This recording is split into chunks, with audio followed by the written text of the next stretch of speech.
Swayam Prabha. Digital India. Educated India.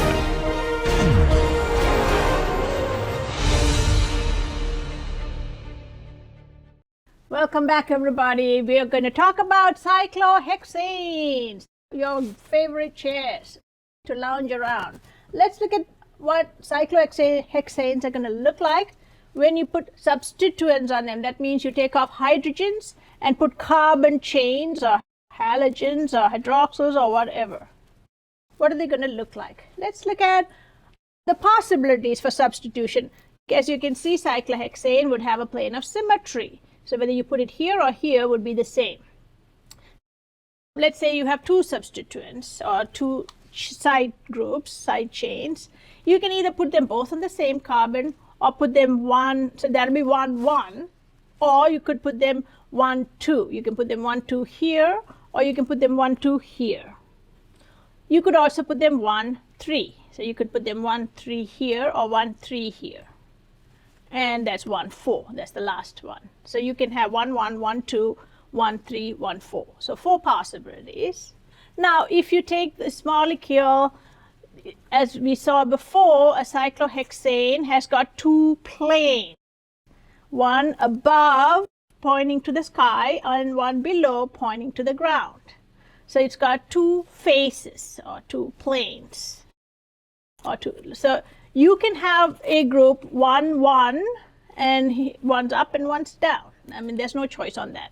But when you have the second group, let's say this, I take the second group off, and when I put it on the second carbon here, 1, 2, I can either put it 1, 2 opposite sides, so look at the reds, they're opposite, or 1, 2 same side. Same side cis and opposite side trans. So you can see that that can happen on every one of these substituent positions. 1, 3 cis, 1, 3 trans. So the cis and trans have nothing to do with axial, equatorial, and so on. It's got to do with whether they're both on the same side of the cyclohexane ring or on opposite sides of the cyclohexane ring. Same side is cis, opposite side is trans. Same here. Same side is cis, opposite side is trans. Let's look at the 1, 1 then. So here's your 1, 1. Let's draw out this molecule, cyclohexane. So it's going to be 1, 1, 1 T-butyl, 1 methyl cyclohexane. So this is just an example.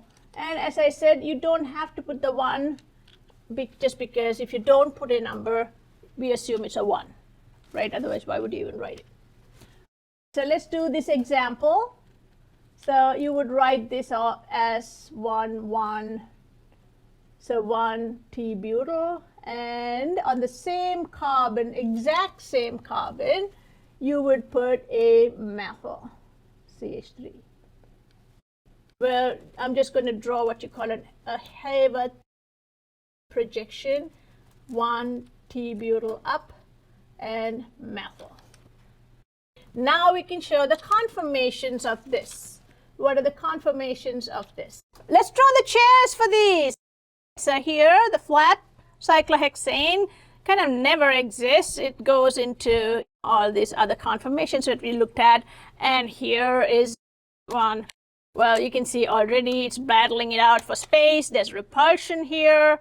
And so this is your high energy. Then it's going to flip to your low energy. So let's draw that out. Here's your high energy and then your low energy. So in your high energy here, you are going to have your cyclohexane. I'm going to draw this out, sorry, dot and dot. The cyclohexane pointing up for the T-butyl group, and the methyl then is going to become equatorial.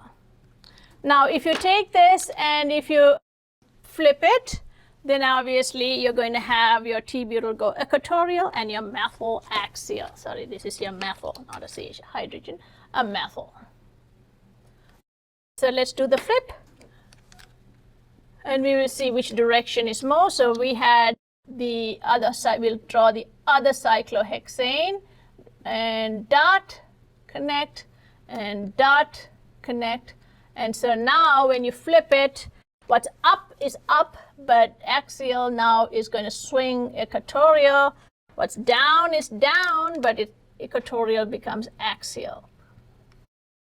And here's your bad interaction. So it takes a lot more energy here because you're going to be bumping into those hydrogens. And I mean, you do have some gauche interaction here and here, but so does the methyl. All right. So we're not going to emphasize too much on the gauche because both of them have them. But it's the 1,3 diaxial that's going to be vastly different between the T-butyl and the methyl. All right. So over here, the 1,3 diaxial interaction, 1,3 because 1, 2, 3, and they're diaxial. So here's 1, 2, 3, and they're diaxial. 1, 2, 3 on the other side too.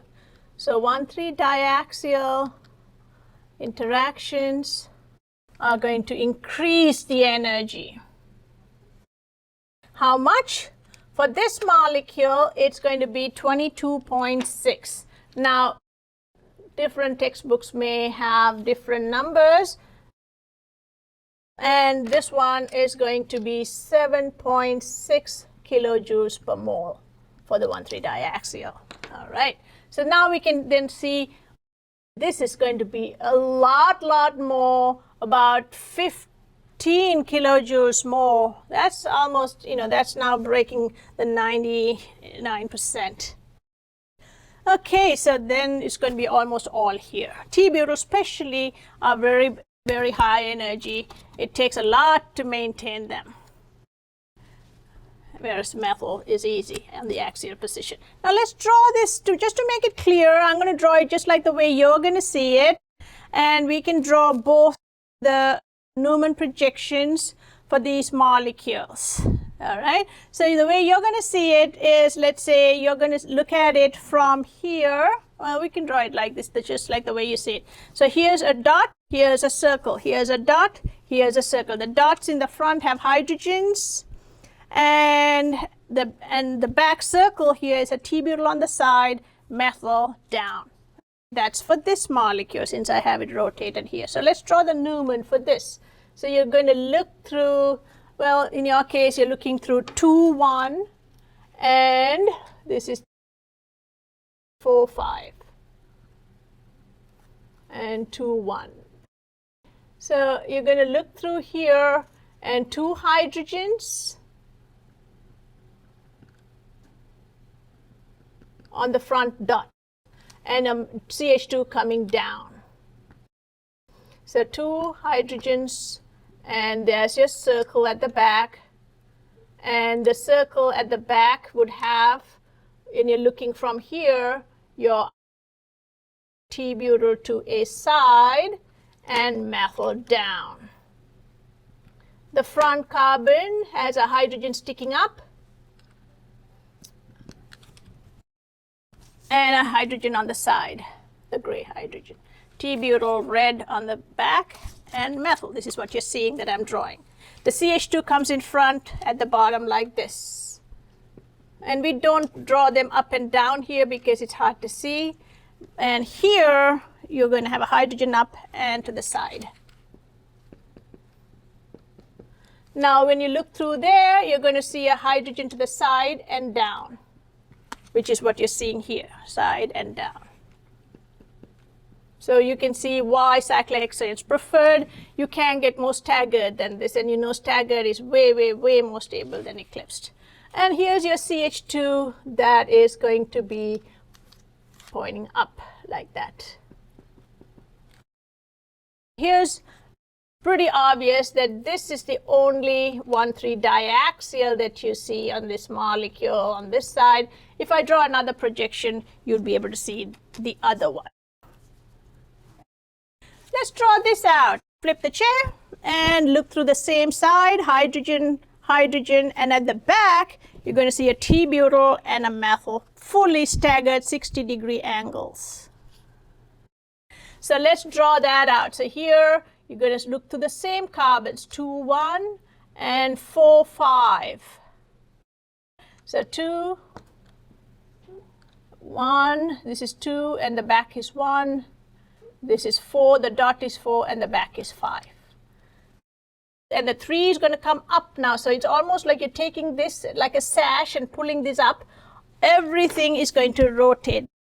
So if you look at that, if you take the CH2 and pull it up, you can see this is going to be rotating 60 degrees. And same on the other side. If you take this and if you pull it up, this is going to be rotating to your left, this will be rotating to your right. And the back CH2 is down. When you're flipping it, you just put this down and these are going to be rotating up. So there you go. So that is what you're going to draw here as a Newman projection. So let's draw it like the way you see it too. So here when you flip this chair to the other one, you are going to now look through here and you will see the T-butyl axial and the methyl equatorial. When you rotate this up, you can see how these are going clockwise 60, these are going counterclockwise 60. Just watch that, you see? And that's how you're drawing both the Newman projections. So you're here, you're just flipping it to the other chair. And you're drawing the Newman projection looking through this, 2, 1, and this. So here, when you pull these up, these are going to rotate clockwise, and your hydrogens are going to go here, and this CH2 will be up. When you pull these up, these are going to rotate this way, and your CH2 hydrogens are going to be like that. At the back, your CH2 gets pulled down because you're going to the other chair. Now, this went up, and the methyl also rotated in the same direction, counterclockwise. And over here, the hydrogens would go also 60. So this is going this way, this is going this way. So now it's pretty obvious this is where you're going to have a lot of bumping, 1,3 diaxial interaction. So 1,3 diaxial interaction is high in this molecule. It's much lower here. Well, can we see what's the percentage? We can. If you take the 1,3 diaxial interaction energy difference as the delta G here, the potential energy between the two molecules or two conformers, they're the exact same molecule, but the potential energy difference between, let's say, B, this is A, going to B. So that's going to be the energy between B and A. That is going to be delta energy difference is going to be 7.6 minus 22.6 kilojoules per mole. And that's minus 15.0 kilojoules per mole. And we know that here the products over the reactant concentration is called the K equilibrium. K equilibrium is going to be B over A. So we also know delta G is minus RT ln K equilibrium. So if the K equilibrium is going to be A over B, then we can figure out what the percentage would be. All right. So here, if you take this, K equilibrium is what we're trying to find, the distribution between the products and the reactants. And so that is going to be B over A. And so then if you want to find that, well, this is ln K equilibrium. So have to, just like you do anti-log, you do it's e to the power minus delta G over RT. And so that is going to be so that's going to be equal to e to the negative 15.0 times 10 to the 3 joules per mole divided by 8.314 joules per mole Kelvin times 298 Kelvin, because this is at 25 degrees centigrade, the standard. So if you do delta G standard here, that's going to be 25 degrees. And that is going to give you a value, a very high value, 485. So K equilibrium is 485. So if you're 485 to 1, that's a lot, okay, for the product. So to find the percentage of B, so this is going to be B over A. So to find B, we already came up with this earlier when we did cyclobutane, so you should refer to that. It's going to be K equilibrium over 1 plus K equilibrium times 100. We kind of proved it over there. So that's going to be about 99.8%. So 485 over 485 plus 1, which is 486. So the bigger the number here, then the percentage is also going to be very high. That's going to be 99.8% for B, which means 100 minus that is just going to be like 0.2% of A. All right? So really A, there's nothing to write home about. It's just almost nothing. So it's almost entirely in this direction. With a teeny, well, 0.2, you can't even really show it. So there you go. So you can see this is where it wants to be to relieve its 1,3 diaxial. All right. So that's for 1, 1. Let's look at 1, 2. Let's look at both cases. 1, 2 cis and 1, 2 trans. All right.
Let's try 1, 2 cis.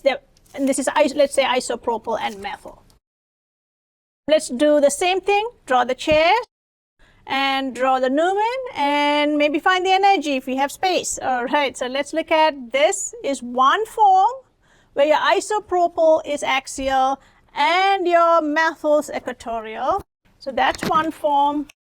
And the other one is going to be where your isopropyl is equatorial and your methyl is axial. So let's draw these out and see what we get for energies. Let's draw them flat. So kind of have a sense of how to draw perspective diagrams. So here's your 1, 2. So let's draw out cis, 1 isopropyl, 2 methyl cyclohexane. And you can either draw it up or down, but relative to that, the other one is also going to be up because it's going to be cis. They're all both on the same side. If I were to draw this out like a Hilbert projection here, you can draw it out like this. You can put the isopropyl up and the methyl up. These are going to be hydrogens. We could also draw it so that they're both facing down. Now over here, when you draw them both facing down, They are, unlike here where you can just rotate, here you see if you rotate this, the methyl will go to that carbon. So here they are going to be, if you use your imagination a little bit, they are going to be mirror images. And we'll talk a lot about mirror images next time, or in your next chapter, stereochemistry. But they are energetically equivalent. So they're both cis. Let's draw the chair for this then. So for the chair, again, you can draw them like this with the high energy chair, going to the lower energy chair. If you draw it like that, then your lower energy will be your product, and that's what typically you would want when you do a K equilibrium that's greater than 1, right? So here, and then your energy would be favorable. And so your percentage of your product would be more than 50, which is by definition what a product is. So it's always good to start with the high energy and then go to the low energy. So here, dot, and here you're going to put your isopropyl. Let's say this is 1 and this is 2. Isopropyl up, or axial, and then methyl up, and methyl up is also going to be on the same side, but it's going to be equatorial. Okay, well, what's bad about this? You can see this guy is going to be spinning like a fan and bumping into all of these neighbors. They're going to call the cops on him. It's too much noise here. Get out of the way. All right, put him away. So that's going to then go to the other chair. So here you're going to draw the other chair, dot, dot, connect. And here when you bring this down, what's up is up, but above is above, but axial always would rotate to equatorial, and equatorial is up, and it's always going to be up, but equatorial always rotate to axial. No exceptions there. These are just rotamers. So now we're going to draw your Newman projections for these. Let's draw this out. So here you can draw this looking through this carbon, or you can look at it through over here. You can look at it like this, or you can draw it looking at it from your other carbon. So if you do that, let's say you put your eye over here and look at it. This is your dot, this is your circle. And here's your dot, here's your circle. This is your CH2 that's going to be going up in between, and here's the CH2 that's going to go down. So let's draw the Newman. So dot has a methyl, and the circle has got an isopropyl, and they're perfect 60 degrees. Can't get more staggered than this. And circle.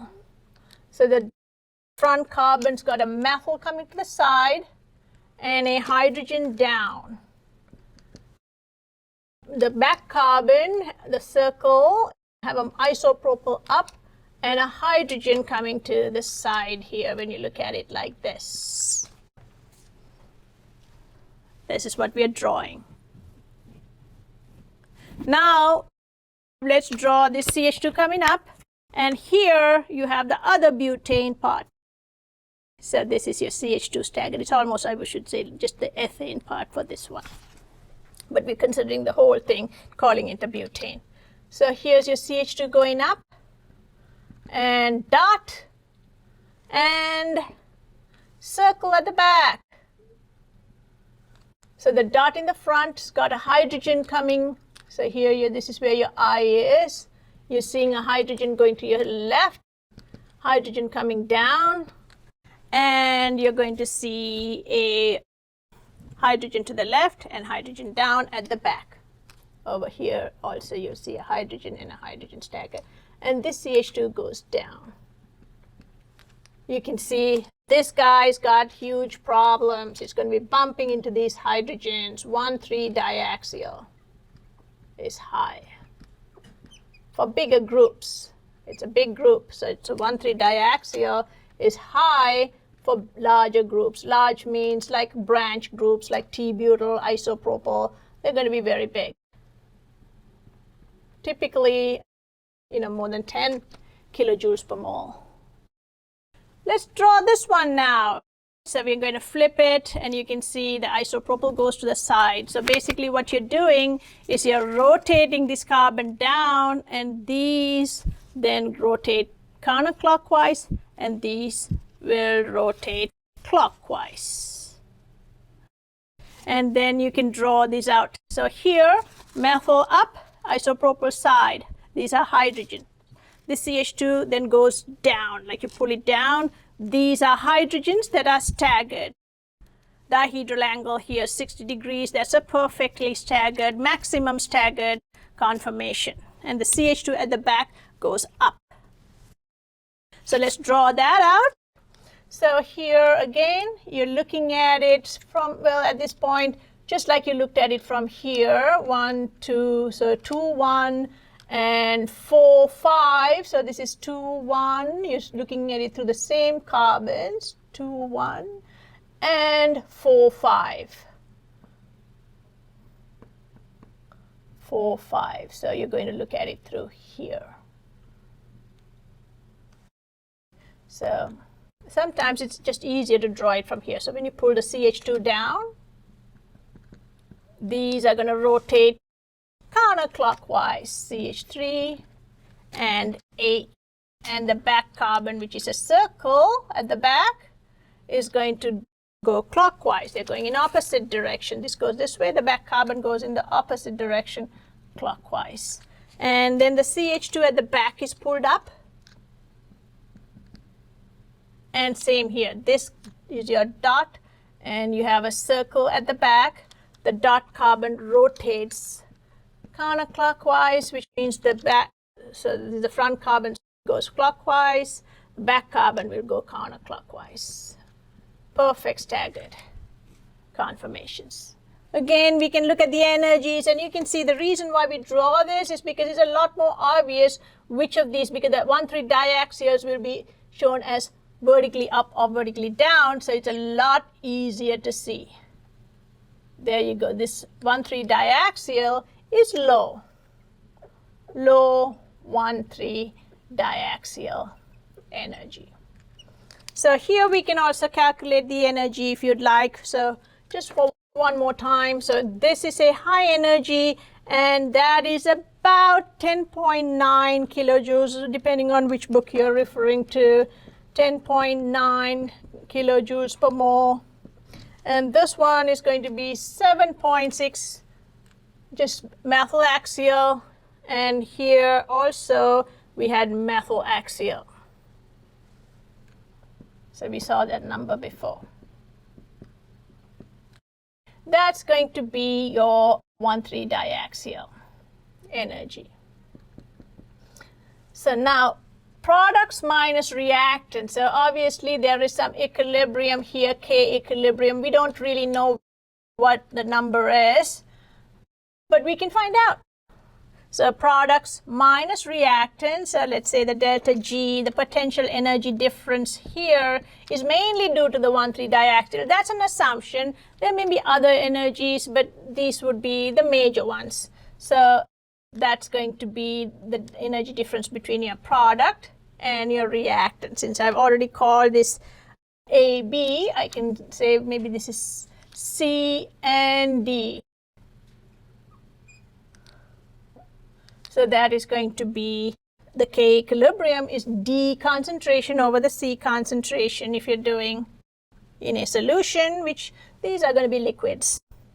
So that would make sense. Delta G is again the same thing, 7.6 minus product minus reactants always, kilojoules per mole. And that is going to be minus 3.3 kilojoules per mole. And we do the exact same thing to figure out the K equilibrium. I know this is kind of repetitive, but somehow this kind of throws some people off, so I'm just doing it again, just to make sure that you get it. So K equilibrium is concentration of your product over the concentration of your reactant, if they were, okay. And so that is going to be, well, what we're trying to find. So we know delta G is equal to minus RT ln K equilibrium. So we can put those numbers in here to find K equilibrium. So K equilibrium then would be e to the negative delta G over RT. So we can put those numbers in. K equilibrium is going to be e to the negative 3.3 times 10 to the 3 joules per mole divided by 8.314 joules per mole per Kelvin and times 298 Kelvin.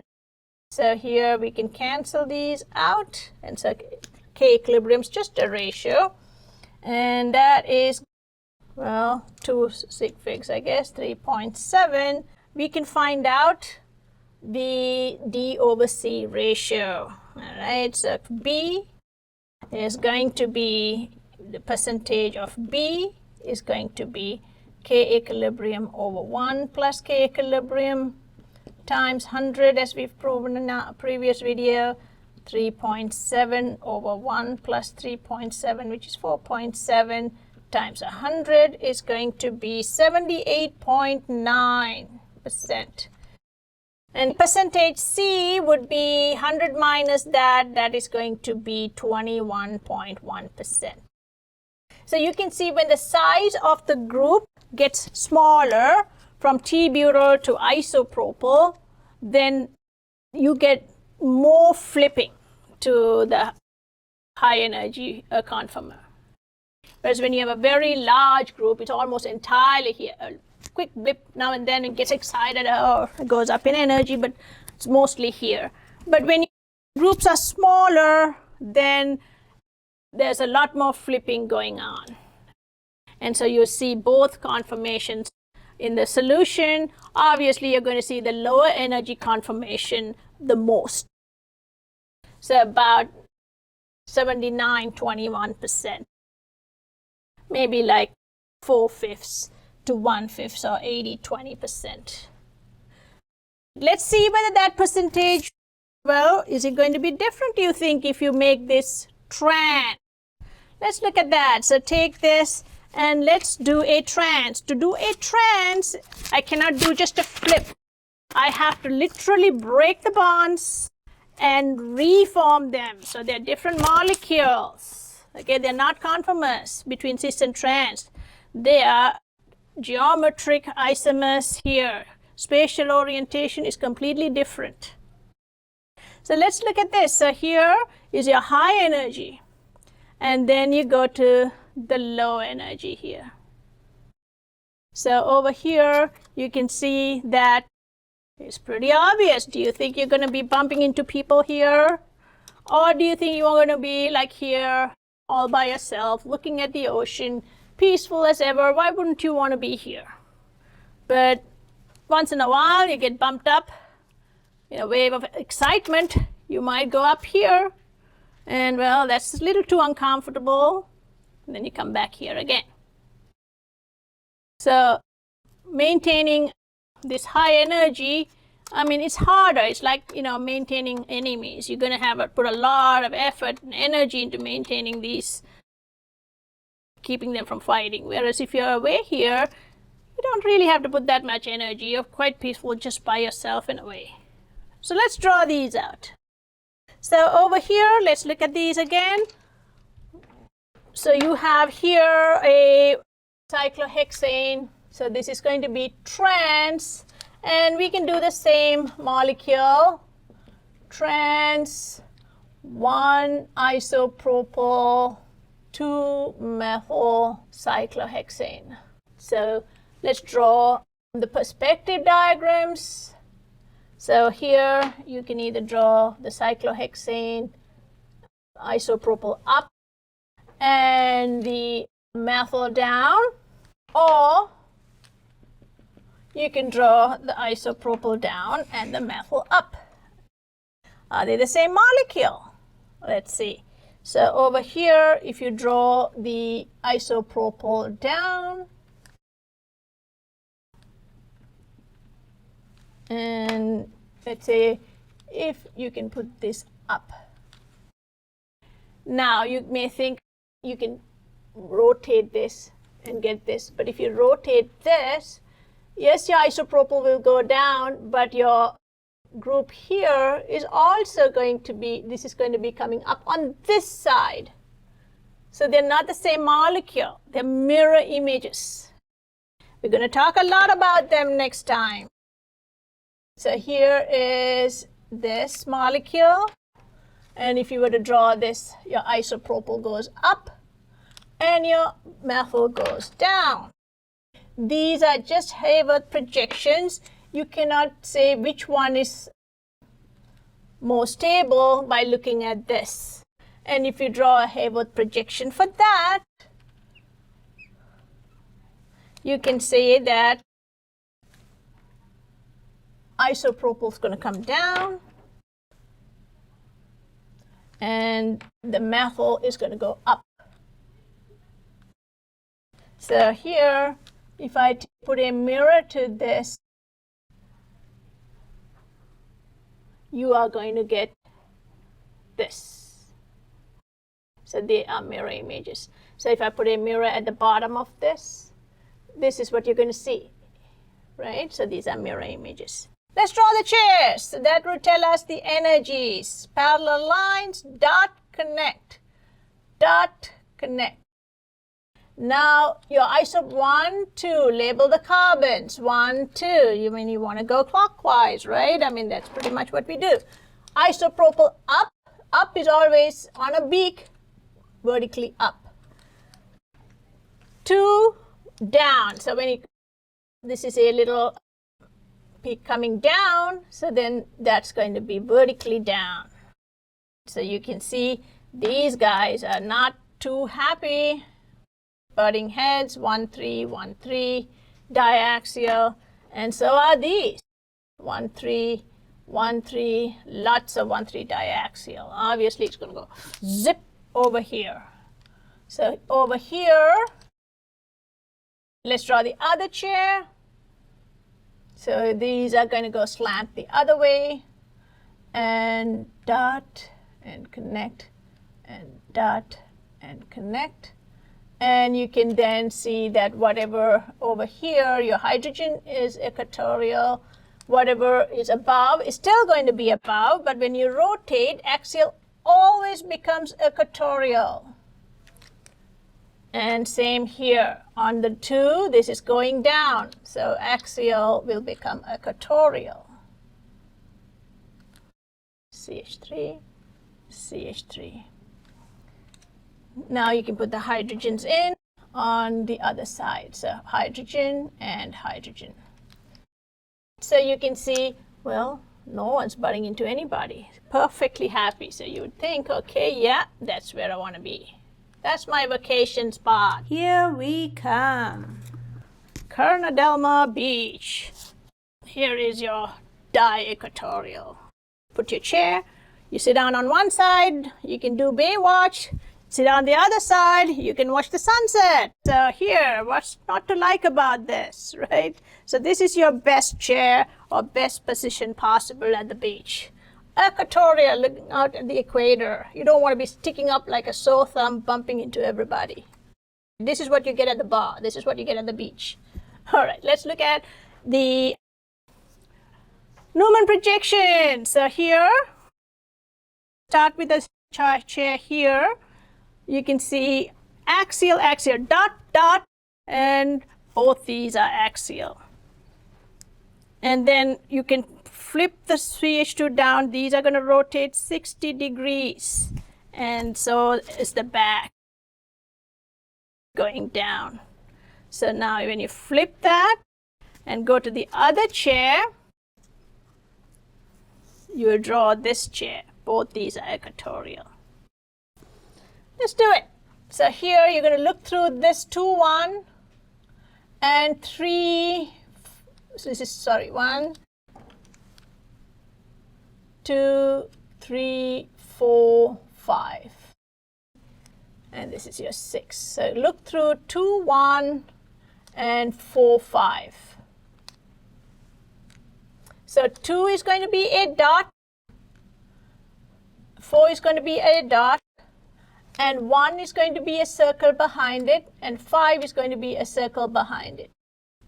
On 2, you have a methyl coming down and a hydrogen going to the side. On the back carbon, you'll have your isopropyl sticking up and your hydrogen coming to the side. So that's what you've drawn over there. Now you'll see that your CH2 group here is going down and at the back it's going up. So let's draw that in. Your CH2 here on this carbon. So over here you can see on the diaxial the CH2 goes up in the front and the CH2 goes down at the back. So that's going to go down. And here these hydrogens are just going to be completely staggered 60-degree angles. So CH2 going up, and you know this has to be like 120 degrees, so then when you draw the CH3 up, this has to go up. And these hydrogens are going to be staggered, perfect staggering of 60-degree angle, dihedral angle, that's the maximum you can stagger. And so that's the best out there. So here's your 1,3 diaxial, 1,3 diaxial. It's really heavy on 1,3 diaxial. High energy. Let's look at this one again. Same, you're looking at 2, 1. So we have to kind of go behind this and put your eye over here. Look at it through here. This is your dot, this is your circle. And here's your dip, and this is your dot. And this is your circle. You can also say a ring if you want, if you don't want, because this is just hydrogens. But, you know, once you start drawing it, it's a little easier when you put these hydrogens so you know what the 1,3 diaxial is. Because you may have other groups, you see, so then you don't really know where to put them unless you draw them in. So here is your dot. Let's draw that out. And on the dot, you have a CH3 coming down and a hydrogen going up. And your CH2 is down. So basically, you're pulling this CH2 down and the back CH2 up.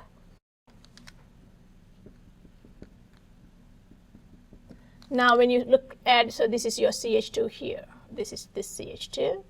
That's your CH2. This is going to be up and to the side, and here side and down. So we can draw both of those out there. So here, this is connected to the dot. And that's connected to the back carbon. And here's your hydrogen coming to the side and hydrogen vertically up. Hydrogen to the side, hydrogen vertically down. And a big honcho guy on the back circle is going to be pointing to the side, which makes all the difference to this molecule. There's no 1,3 diac. Yay! So this guy is kind of always like cross. Like, why do I always have to get all this? So it just flips over here and it pretty much stays here. So over here, the 1,3 diaxial is 7.6. This is 10.9. So this is about, let's say 11, 18.6. So that's going to be even more than this. Energy-wise, the difference is going to be even more than that. Here you do have an extra gauche interaction. So you can't really say 0. So you can see that the ratio for this is 99.8. And if it's about, let's say even, I mean with the gauche, let's say even if it's about 16 or 15, it's going to be about this much. So 99% or more than 98% for sure is going to be on this side, and less than 2% is going to be on the diaxial side. So this is trans, and we did cis, and we did 1, 1. When we come back, we're going to do 1, 3 and 1, 4. Stay tuned, guys, and practice drawing these things. They're not going to come automatically when you see that exam.